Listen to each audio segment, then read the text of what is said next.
Donc, tout est essentiellement basé sur de la paire et danse. Donc, la paire et danse, ça s'écrit P-A-I-R et pas P-E-R-E, pas l'aide d'un père. Hello et bienvenue sur Parole de bipolaire, le lieu d'échange autour de la bipolarité. Aujourd'hui, on a la chance d'être avec Anna et je te laisse te présenter, Anna. Salut, moi c'est Anna, donc j'ai bientôt 30 ans. Je suis psychologue de formation et aussi concernée par un trouble bipolaire. À la base, quand j'étais psychologue, j'ai vraiment eu de la difficulté quand le diagnostic de bipolarité est arrivé, car je me suis vraiment demandé comment concilier ces deux casquettes. Et en fait, c'est vrai que la Maison Perchée m'a vraiment permis de valoriser chacun de ces aspects, et l'aspect théorique que j'ai pu apprendre durant mes études et l'aspect expérientiel que j'ai pu apprendre durant mes hospices.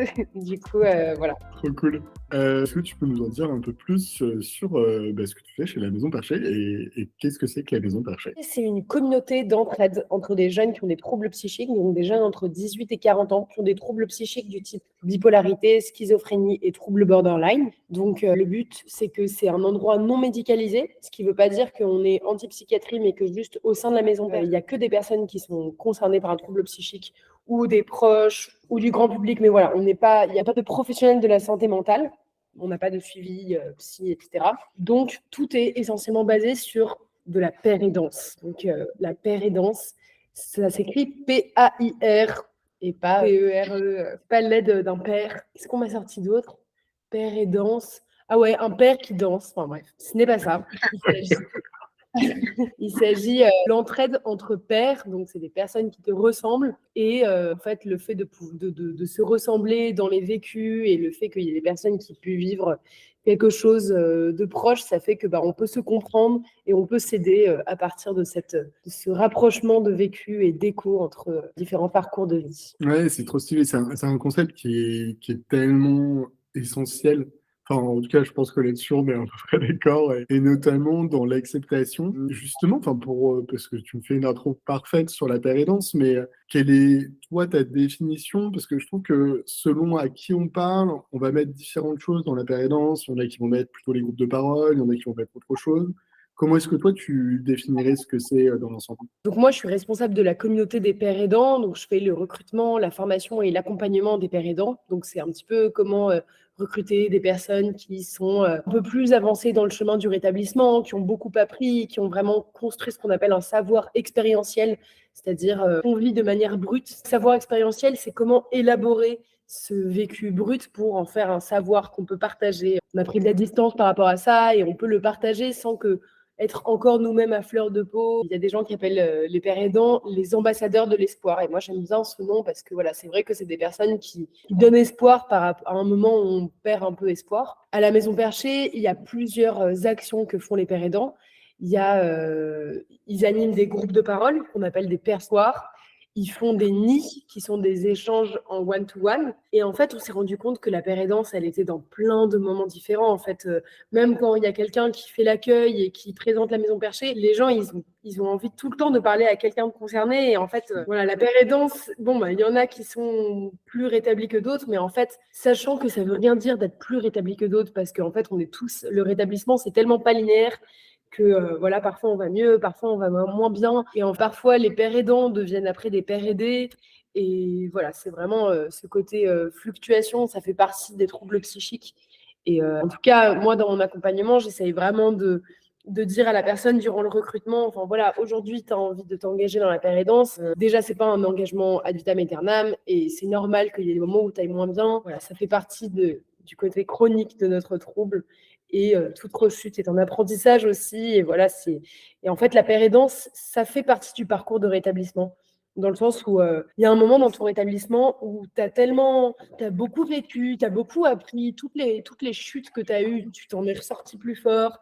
Et en fait, la pérédance, je trouve qu'il y a vraiment quelque chose de l'ordre de comme si tu t'aidais toi, la personne, quand tu n'étais pas bien. Enfin, il y a un truc comme si c'était une boucle de j'ai envie d'aider la personne que j'étais au début. Donc à la fois, bien sûr, voilà, c'est un acte altruiste, bien sûr, parce que l'objectif, c'est quand même d'aider d'autres personnes, mais il y a aussi quelque chose de l'ordre de la réparation. C'est pour ça qu'on dit que ça fait partie du parcours de rétablissement. C'est que ça fait partie du rétablissement de pouvoir faire cette boucle, de prendre soin de soi quelques mois, années plus tard. Clairement ça, en fait, je trouve que c'est intellectuellement, tu le vois à partir du moment, et c'est dans tous les domaines, où tu arrives à expliquer quelque chose à quelqu'un et potentiellement le former et l'aider, ça veut dire que tu maîtrises toi-même bien le sujet et ça te permet justement de mieux le maîtriser et de mieux comprendre comment le faire. Je suis vraiment d'accord avec ça, que ça fait vraiment partie du parcours de rétablissement, même si le rétablissement, je trouve que c'est un mot c'est un beau mot, mais je trouve ça tellement compliqué. Enfin, t'as vraiment des étiquettes qui sont différentes. Moi, je le perçois, et je suis curieux d'avoir après ta définition, mais c'est grosso modo d'être heureux dans sa vie, d'être épanoui et d'atteindre un peu ses objectifs, ses rêves, quoi. Pour moi, c'est vraiment ça. C'est même pas lié à quelle est l'intensité de tes phases ou quoi. Enfin, je sais pas comment toi tu le définis justement, Anna. Déjà, le rétablissement, c'est vrai que je le définis comme vivre bien avec. Enfin, c'est un peu ce que tu disais par rapport à voilà, être heureux, continuer à faire des projets. C'est le fait que tu acceptes déjà que tu vas vivre avec ce trouble et que c'est quelque chose. Moi, je le vois vraiment comme domestiquer un animal de compagnie. Et je sais qu'en fait, c'est une métaphore, l'animal de compagnie, qui est fait dans plein de BD. Enfin, voilà, on voit dans Goupil ou Face, ou même il y a un petit clip, c'est quoi? C'est dans Word de WHO, je sais plus comment ça s'appelait. World Organization, bon, je sais plus. Mais en gros, ça s'appelle I had a black dog, his name is depression. Et c'est hyper bien fait sur le côté, sur l'image qu'on donne au trouble, qui est genre un animal qui au début est très sauvage, qui te ravage ta vie. Et en fait, pour moi, le rétablissement, c'est comment domestiquer cet animal pour que tu continues à vivre avec, mais il ne ravage plus ta vie. Et il soit, enfin voilà, c'est une composante, mais juste tu lui donnes la juste place pour que ce soit quelqu'un qui, certes, est présent, mais ne va pas prendre le contrôle de ta vie. Donc c'est vraiment, il y a toute cette notion d'empowerment, de genre continuer à garder les rênes de ta vie et que enfin voilà, c'est apprendre à vivre bien, quoi. Ouais, et c'est vrai que cette BD, j'en ai beaucoup entendu parler. C'est Goupil et Goupil, c'est quoi? Ok. Goupil-ou-Face, en gros, de Lou Luby, qui a vraiment vachement marqué et parlé, parce que c'est en gros, elle parle au début, elle parle du fait qu'elle a enfin voilà, que parfois elle pète un câble, que parfois elle est hyper heureuse, parfois elle est au fond du gouffre. Et en fait, elle s'est rendue compte qu'elle avait un renard à l'intérieur d'elle c'était lui qui run the world. Enfin, c'est lui qui dirigeait complètement sa vie. Au moment où on lui a dit, voilà, en fait, ton renard, ça s'appelle de la cyclothymie, en fait, elle comprend que, ok, d'accord, en fait, c'est pas moi qui suis tarée, c'est juste, il y a quelqu'un qui vit en moi et qui ravage un peu. Et genre, au lieu de le jeter dehors, parce qu'en fait, c'est pas possible, ça fait partie de soi, comment tu fais pour le domestiquer et que voilà, ce soit un bon animal de compagnie, quoi. Mais voilà, en fait, je trouve ça trop intéressant le fait que ce côté animal de compagnie, ça a vraiment été hyper utilisé et je trouve que c'est une trop bonne métaphore parce que ça permet parce que généralement on dit genre oh t'es fou ou t'es bipolaire et t'es tatata et en fait le fait de voir ça comme un animal, c'est vraiment genre c'est une cohabitation, genre je ne suis pas bipolaire, c'est que je vis avec ça en fait, comme je vis avec un animal de compagnie. Et ça permet vraiment de donner une juste place à ce trouble qui ne va pas me résumer entièrement, mais qui va être juste une partie de soi. Enfin voilà, je trouve que c'est vraiment une bonne image qui permet de donner la juste responsabilité à la personne et la juste responsabilité à la maladie, quoi. Ouais. Et c'est vrai que c'est important, et tu parles de responsabilité, mais personnellement, je suis persuadé on est aussi responsable, et je trouve que c'est vraiment important de le dire dans le sens où j'aime moins le discours de c'est pas de ma faute, mais c'est pas mal le côté animal, etc. Donc, t'es en partie responsable, quoi. T'es pas peut-être 100% responsable, mais t'as un peu ce côté, je sais pas comment tu vois les choses, mais vraiment de responsabiliser un peu tout le monde et de se dire, bah, en fait, j'ai une action, je peux mettre en place des choses, et c'est pas quelque chose qui va me gouverner, c'est quelque chose que je peux apprivoiser, mais en fait, c'est vraiment pas mal. Je suis d'accord sur le côté responsable. Bah, c'est comme de la même manière que tu es responsable de ton animal de compagnie, en fait. S'il commence à genre, ravager un endroit dans lequel tu vas, bah, c'est à toi, en fait, de le domestiquer. Si tu sens que, en fait, il est encore trop sauvage pour être sorti, bah, tu vas pas le sortir. Enfin, genre, je pense que c'est important de se dire, bah, oui, ça fait partie de nous. Donc, mais c'est pour ça que c'est important de se faire traiter, c'est important de se faire accompagner, c'est important de prendre conscience que, bah, pour le moment, quand tu n'es pas encore un peu plus avancé dans le chemin du rétablissement, bah, c'est encore quelque chose de très sauvage, donc il faut faire attention. Et c'est sûr que quelqu'un qui fait une grosse rupture de traitement et qui arrête tous les suivis, etc., bah, c'est pas responsable parce qu'en fait, genre, tu vis avec un animal sauvage, donc tu peux pas lui enlever que tu es responsable de ça. Après, c'est sûr que bah, quand tu viens de découvrir que tu as un animal, moi par exemple, avant même de savoir que j'avais ce trouble, tu sais pas du tout que tu as ça en toi et du coup, tu surfes sur la phase maniaque et tu fais n'importe quoi. Là, pour le coup, la responsabilité, je pense que c'est plus compliqué de se dire que tu es responsable de ça quand tu sais même pas que tu as ce truc-là. Mais c'est vrai que plus tu avances et plus tu sais que tu vis avec ça, plus en effet, tu as la responsabilité de te traiter et de faire en tout cas le maximum pour s'accompagner au rétablissement, quoi. C'est ça, et je trouve que c'est tellement essentiel aussi de garder ce côté où tu as ta maîtrise et tu peux, et t'es vraiment au cœur de ce qui se passe. Et ça, c'est tellement la base, mais au final, c'est pas si commun que ça. Enfin, ça peut arriver hein, que le psychiatre pense que c'est lui qui est responsable de toi et que ou c'est lui qui va par les médicaments, alors que non, en fait, c'est toi qui gères. Et après, bien sûr que tu vas avoir des gens qui vont t'aider à gérer ton animal de compagnie, quoi. Et ça, c'est vraiment cool, et notamment des pères aidants. Pour revenir un petit peu à la père aidance, comment est-ce que tu fais pour matcher les gens? Parce que tu sais, t'as quand même des profils qui sont un peu différents et t'as toujours des liens crochus qui sont avec certains et pas avec d'autres. Enfin, je suis curieux comment tu fais pour matcher, justement. Alors, en gros, le matching, il se fait surtout au niveau des nids, quand les personnes, elles demandent un one-to-one avec quelqu'un. En fait, il y a des personnes qui viennent, qui font un peu une présentation de eux, ce qui les amène ici, de quoi ils ont envie de parler, c'est quoi un petit peu leur profil, entre guillemets, genre qu'est-ce qu'ils ont envie de venir chercher, quels sont les sujets sur lesquels ils ont envie de partager. Et en fait, les pères aidants, ils voient cette description. Et en fonction de ce qui leur parle, ils choisissent telle personne, telle personne, telle personne. Donc, en fait, c'est plus un matching du côté du père aidant et à partir d'un texte. Après, c'est sûr que voilà, enfin, il y a des matchs qui se font, il y a des matchs qui se font pas. Il y a des personnes qui demandent plusieurs nids pour pouvoir parler à plusieurs pères aidants. Déjà, de toute manière, ce qui est sûr, c'est que nous, on accompagne les troubles bipolaires, schizophréniques et borderline. C'est sûr qu'il y a déjà un matching qui se fait au niveau des troubles, quoi. Enfin, voilà, troubles bipolaires, match avec troubles bipolaires, schizophrénie, borderline. Et après, au sein de ces trucs, il y a toujours des trucs plus particuliers, par exemple au niveau addiction, au niveau trauma. Enfin voilà, il y a des vécus plus particuliers qui peuvent se faire écho entre eux. Mais c'est sûr que ça part à partir de cette description et de ces grands troubles que les personnes, les pères aidants choisissent. Et justement, enfin, comment ça se passe par rapport à la maison perchée? Parce que le concept de nid est hyper cool. Et comment ça se passe? Il faut aller sur le site internet, donc il faut écrire une description. Tu peux nous expliquer un peu comment faire? Maison Perchée, en gros, c'est un lieu qui, à la base, c'était en ligne. Ça fait ces 2 ans qu'on était essentiellement en ligne. Là, on vient d'ouvrir notre lieu 59 avenue de la République. Donc, c'est le premier lieu qu'on a ouvert à Paris, Paris. faut préciser. Oui, c'est le premier lieu qu'on a ouvert à Paris. L'objectif, c'est de pouvoir ouvrir par la suite. Le prochain va être à Marseille. Bon, c'est encore dans quelques temps. Bon, après, ce podcast, j'imagine, je ne sais pas dans quelle temporalité. Aujourd'hui, on est le 5 mai 2023. Donc, pour le moment, il n'y a encore qu'un seul lieu. Du coup, le projet, c'est que pour le moment, on a ces 2 espaces, et en ligne et en présentiel. Si tu n'es pas à Paris, tu peux venir sur le site et tu peux faire une demande pour rejoindre la Canopée. Donc, la Canopée, c'est la communauté d'entraide de la Maison Perchée. Donc, les différents critères, c'est avoir entre 18 et 40 ans, concerné par un trouble bipolaire, schizophrénie ou borderline, et en chemin vers le rétablissement. C'est-à-dire que vu qu'on est un lieu non médicalisé, les situations de crise, c'est compliqué pour nous à accompagner.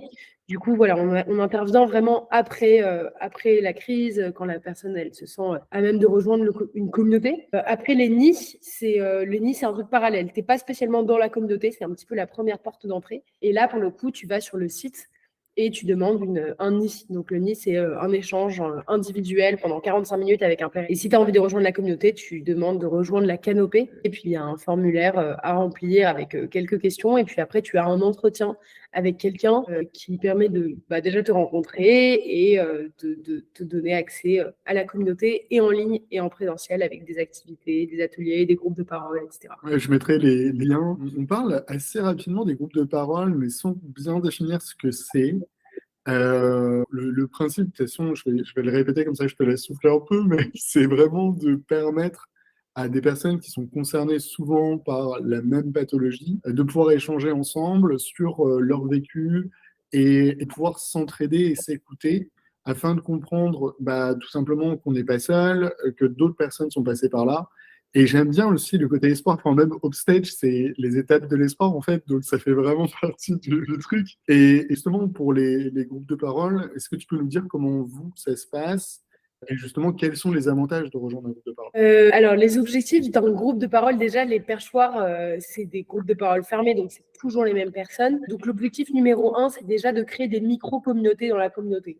C'est-à-dire que la communauté de la Maison Perchée, là, aujourd'hui, le 5 mai 2023, on est 300. On est 300 dans une communauté, en fait, c'est compliqué de trouver sa place. Donc, en fait, les perchoirs, ça permet de créer des petits groupes où il y a 6 personnes et 2 co-animateurs. Et donc, on se retrouve pendant 3 mois, toutes les 2 semaines. Donc, il y a vraiment un esprit d'équipe qui se crée, en fait. On se retrouve toujours les mêmes. Et en gros, il y a des thèmes.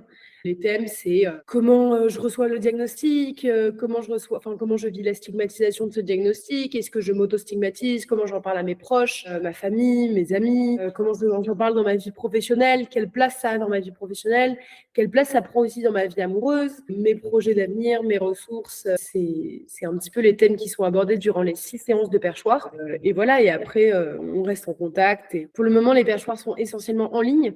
Et en fait, pour nous, la partie en ligne, elle est centrale parce que voilà, on ne peut pas tout centraliser sur Paris, sur le lieu. Et c'est hyper important pour les personnes qui n'ont pas accédé au lieu et de manière générale à un accompagnement psy de qualité. C'est important de pouvoir continuer tout ce qui est en ligne, quoi. J'interromps l'échange quelques secondes pour te demander de nous mettre une petite note sur Apple Podcast ou la plateforme de ton choix. Tu connais la chanson, cela nous aide beaucoup à sensibiliser sur la bipolarité et briser les tabous. Allez, c'est reparti. Ouais, et puis, je trouve qu'on ne le dit pas assez, mais c'est aussi par simplicité d'utilisation. Et c'est vrai qu'en termes d'organisation, en termes de coûts, tu vois, on est toujours un peu dans ce côté bisounours à se dire, ouais, c'est génial le physique, mais c'est compliqué. C'est-à-dire qu'il faut avoir des lieux, qu'il faut payer, qu'il faut aménager. Enfin, le distanciel, ça a énormément d'avantages, même si je sais que vous faites justement des choses en présentiel aussi, et notamment des événements. Je suis curieux de savoir comment vous vous organisez, justement, parce que en termes justement de structure, notamment parce que nous-mêmes, en plus, on est concernés par les tout petits. Donc, par exemple, moi, je suis déjà venu, elle est trop cool comme endroit. D'ailleurs, je vous recommande vraiment d'aller faire un coup d'œil. C'est trop cool. Et par exemple, vous avez fait le choix de ne pas avoir d'alcool. Et quelles sont les règles, justement, que vous avez mis en place pour que tout ce beau petit monde puisse s'entraider de manière positive?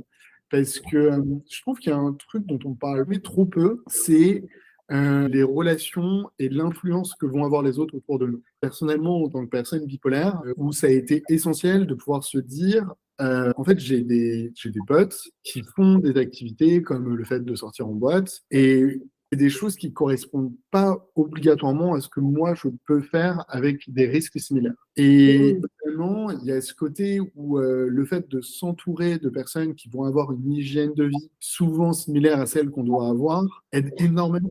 Et ça, je trouve que c'est un peu tabou, je sais pas comment dire, mais dans le sens où si jamais tu bois de l'alcool tous les soirs et tu vas, entre guillemets, dans un bar, bon, t'as beau faire tout ce que tu veux à côté, ça va être compliqué, on va dire.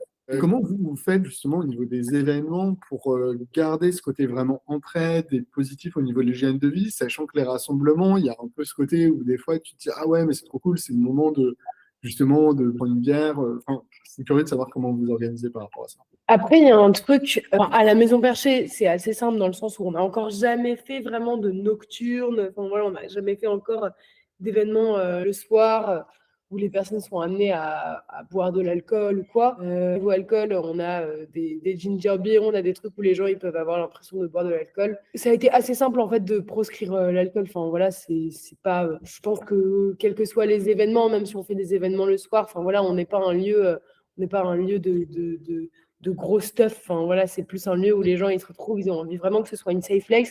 Après, ce qui est hyper important, c'est que là, on est vraiment en train de faire un travail de charte. Justement, ce que tu poses comme question sur le cadre, c'est un truc hyper important et qui est en train vraiment d'évoluer en fonction du vécu du lieu, du vécu de l'asso. Et ouais, on essaye vraiment de poser un cadre pour que les gens s'engagent, se sentent responsables, que nous aussi on s'engage à des choses. Enfin, voilà, on dit voilà, à quoi les canopiens s'engagent, à quoi les pères aidants s'engagent, à quoi l'équipe de la Maison Perchée s'engage. Et en fait, il y a vraiment plusieurs types de cadres. Déjà, en fait, toujours partir du principe que on est une communauté de personnes qui ont des fragilités en fait, et qu'on est tous responsables, pas que les pères aidants, enfin déjà les pères aidants, la Maison Perchée. En fait, tout le monde est responsable du fait que ne pas aborder des sujets qui peuvent être là, qui peuvent déclencher un peu des réactions vives. Voilà, en fait, tous être responsables les uns des autres du fait que voilà, on est tous dans le même bateau et en fait, il y a des choses qui sont sensibles. Par exemple, là, le fait de faire l'apologie de l'arrêt des médicaments, par exemple, bah, c'est dangereux en fait, quel que soit, enfin, qui que tu sois père aidant ou même que tu viennes d'arriver dans l'assaut, la question des médicaments, c'est vraiment quelque chose qu'on essaye d'énormément cadrer parce qu'on sait bien que la rupture des médicaments, c'est la cause numéro 1 de rechute et que ça peut être hyper grave. Donc, n'importe qui encourage à ça, bah, c'est pas possible. Donc, voilà, je prends l'exemple des médicaments parce que c'est un truc on est beaucoup questionné, même les pères aidants sont questionnés, enfin, toutes les personnes qui sont un peu des ambassadeurs de l'espoir, entre guillemets, on leur demande c'est quoi ton traitement magique et voilà, donc du coup, on doit à chaque fois expliquer voilà, en fait, la pharmacologie, c'est vraiment l'affaire du médecin, psychiatre, du coup, tu dois voir avec lui. Nous, on peut parler du concept de prendre des médicaments, mais déjà, voilà, ne pas faire l'apologie de l'arrêt des médicaments et on ne peut pas parler des molécules en particulier. Donc voilà, c'est des cadres qu'on essaye de mettre vraiment pour préserver vraiment les sensibilités de chacun. Et c'est vrai que dans une communauté, c'est hyper compliqué ce truc-là. Il y a aussi quelque chose sur lequel on est vraiment en train de travailler en ce moment. Au début, on disait, voilà, ce qui se passe à l'extérieur dans la maison perchée, on n'en est pas responsable. Donc, c'est comme ça qu'on essaie un peu de se dédouaner de prendre de l'alcool entre vous, vous pouvez y aller, mais en fait, nous, on n'est pas responsable. Si vous voulez vous faire des trucs entre vous à l'extérieur, vous pouvez, mais nous, on n'est pas responsable. Et en fait, là, on est en train de faire quand même un travail certes, on n'est pas responsable de ce qui se passe à l'intérieur, mais en fait, à partir du moment où c'est nous qui avons fait rencontrer ces personnes-là et que c'est dans le cadre de la maison perchée, en fait, que même si on n'est pas responsable parce qu'on ne peut pas être présent, on ne peut pas vérifier ce qui se passe et ce qui se dit, juste en fait qu'on devienne une safe place pour que les gens, si ça ne va pas, qu'ils puissent venir nous parler et qu'on puisse pas forcément intervenir, mais juste être un endroit où on peut parler et on peut être un endroit safe, quoi. Et c'est vrai que là, en ce moment, on a plusieurs retours. Il y a des relations amoureuses qui se passent et qui ne se passent pas bien. Il y a des relations amicales qui se passent mais qui ne se passent pas bien et qu'il y a beaucoup de débordements émotionnels les uns sur les autres. C'est le principe d'une communauté d'entraide, je pense. On essaye en sachant qu'il y a, il y a des choses sur lesquelles qu'on peut pas avoir de vue dessus. Voilà, c'est sûr que, par exemple, il y a des soirées qui se font avec beaucoup d'alcool alors qu'il y a des gens qui ont des addictions. Bah, c'est pas de notre ressort vu qu'on n'a pas, c'est pas chez nous que on n'a pas accueilli ça. Mais en tout cas, voilà, les gens ils puissent venir nous en parler si on peut aider. Mais c'est vrai que c'est compliqué de se dire, OK, jusqu'où on est responsable, quoi. Mais c'est intéressant, tu vas me poser des questions un peu similaires sur notamment les médicaments, l'apologie de l'arrêt des médicaments. Et ça, c'est clairement... on s'est posé la question dans notre communauté et on a dit en fait qu'au final, on a choisi de bannir la personne qui le faisait beaucoup trop. Parce qu'en fait, même si pour cette personne, et ça peut se comprendre hein, dans un contexte particulier, après des années de stabilité, ça peut se comprendre, mais beaucoup trop dangereux de le dire de manière publique et de faire cette apologie-là. Et je pense qu'on ne le répétera jamais assez, mais prendre des médicaments, c'est un peu la base avant d'avoir des années et des années et des années d'expérience. Et surtout, ça doit se faire de manière accompagnée. Et c'est d'ailleurs intéressant parce que je trouve que ça fait partie presque de l'acceptation et même de la pérédance. Le fait d'en parler avec d'autres et de se rendre compte que la plupart des gens qui justement sont rétablis, arrivent à bien gérer leur vie, des gens qui prennent des médicaments. Et pareil sur tout ce qui est utilisation, tu parlais de l'alcool, mais c'est pareil. Et ça, c'est intéressant dans la pérédance parce que tu es dans le concret, tu es dans l'expérience, et c'est pas du discours ça a été théorisé par des médecins avec une étude qui date des années 90, parce que ça, des fois, ça te touche moins, mais quand tu vois les faits et quand tu vois les personnes qui sont rétablies, tu te dis, ah oui, donc il prend des médicaments, il prend pas beaucoup d'alcool, voire même pas du tout d'alcool, et du coup, ça te rendre compte. Mais c'est un sujet aussi de la liberté. En fait, je trouve qu'il y a différents courants, et je suis assez étonné, notamment dans beaucoup de structures, notamment les cliniques.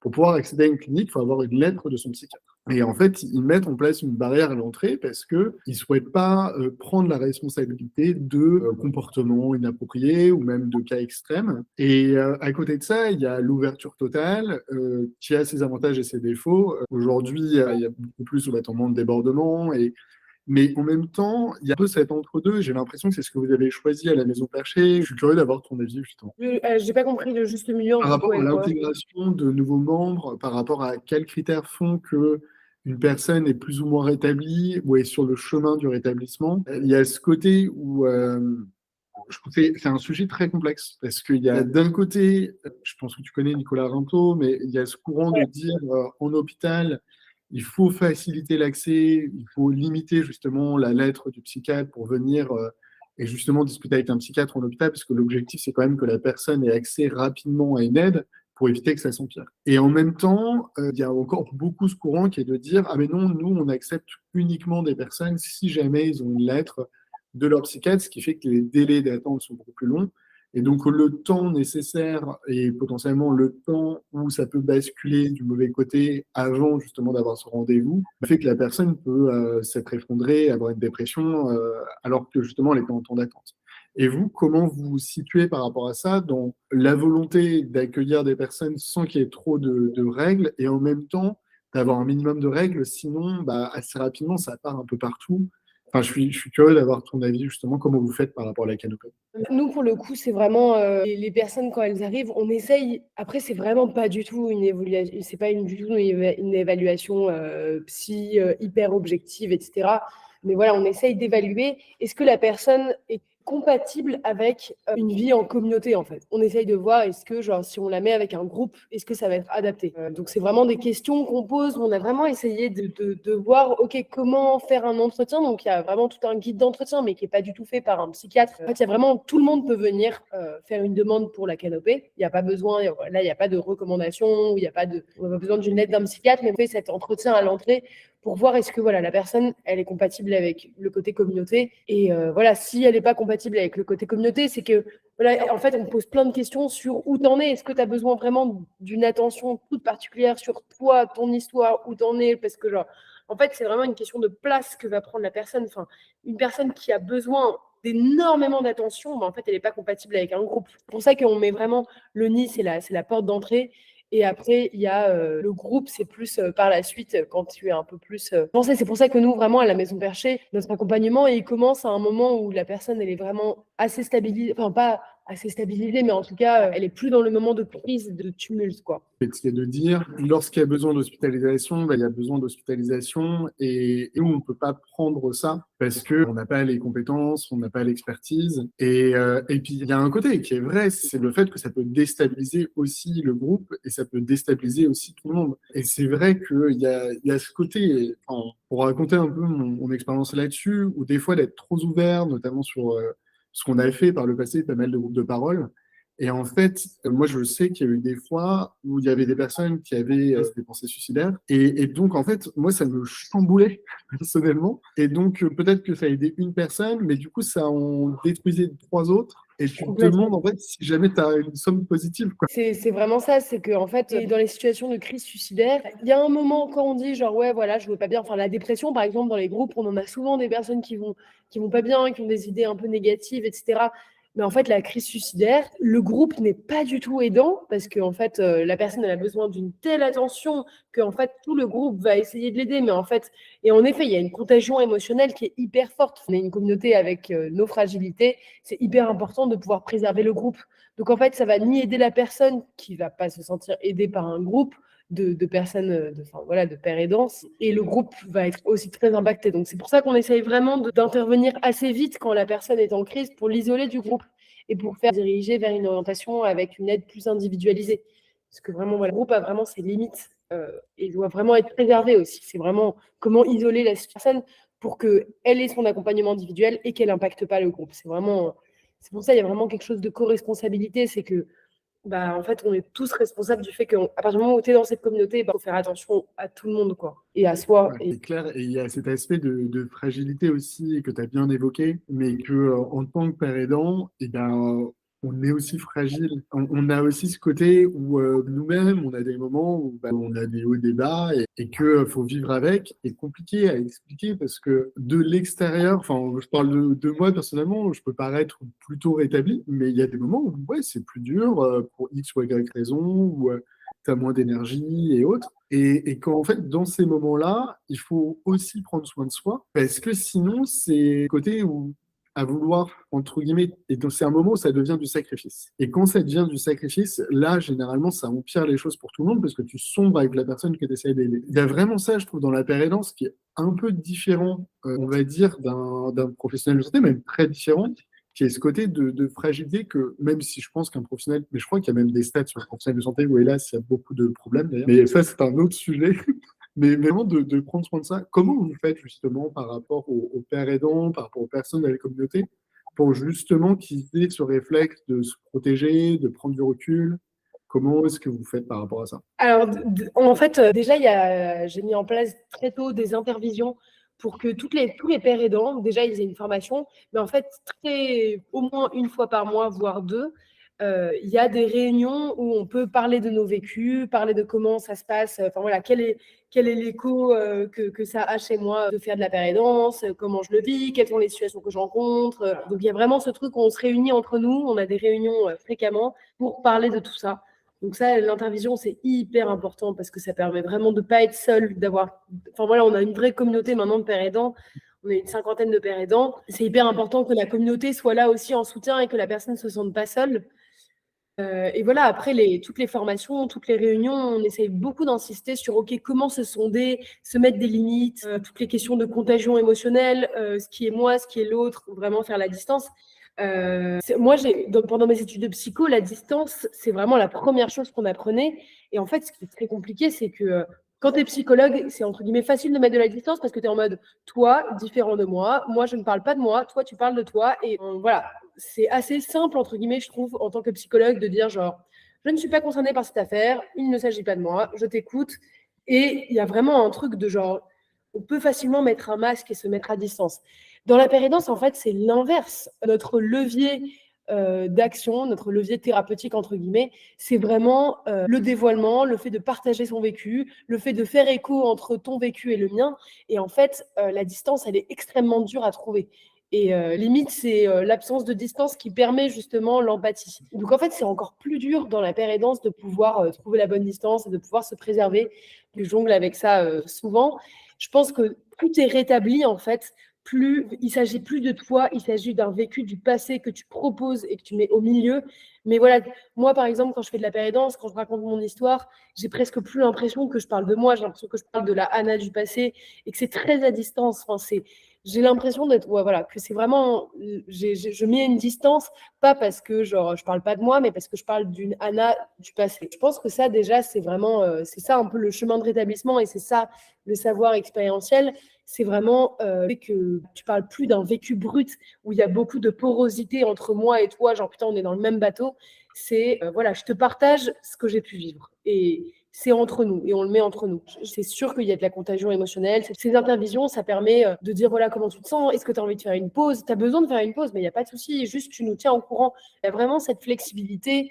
Tu renouvelles ton engagement en fait. Tu n'es pas père aidant à vie. Il faut vraiment que ce soit un choix à chaque fois et que ce soit pas quelque chose que tu subis, tu vois. C'est tellement la base. On en revient toujours à la même chose, c'est prendre du plaisir dans ce que tu fais et que ça puisse t'apporter quelque chose. Et comme ça, généralement, quand t'es meilleur et que t'as envie, c'est toujours la même chose. Si t'es toujours à subir, toujours à te sacrifier, à un moment, ça craque. Et surtout, quand nous, on est concernés sur les troubles psychiques, bah, c'est pas bon que ça craque, quoi. C'est des trucs qu'il faut vraiment éviter.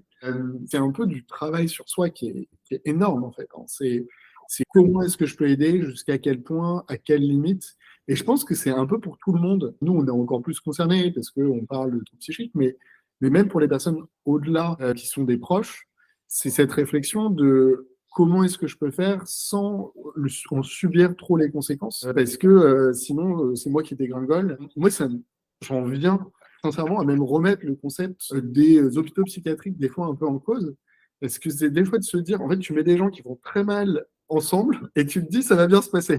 Des fois je me dis est-ce que la logique est bonne, mais je ne connais pas assez le sujet, j'ai pas d'avis hyper structuré, mais je me pose la question, tu vois. C'est un peu comme les prisons, je me dis mais pourquoi ça fait comme ça, quoi. Ouais, non mais c'est clair, je pense que c'est juste qu'ils savent plus, ils savent pas, enfin je vois pas comment on pourrait faire différemment, c'est sûr que ça aide pas.